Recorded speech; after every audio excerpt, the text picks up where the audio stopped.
Aye kun jala keessa kakabsooti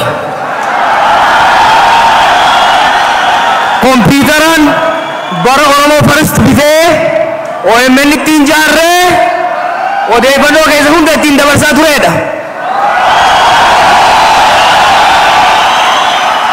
Har'a waldaansoo san injifannoodhaan xumurree biyyattis waan galleef anis nama nagayaa ta'uu kiyya mirkaneessuu waan hin barbaaduuf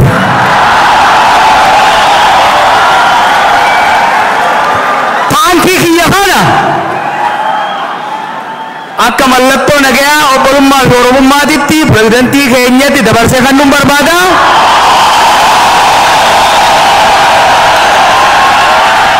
Akka inni na waakkanne immoo abbaan gadaa dhufee narraa fuudhee akka kan nuti hin gaafadha. Abbaa gadaa bayyanaa hooti.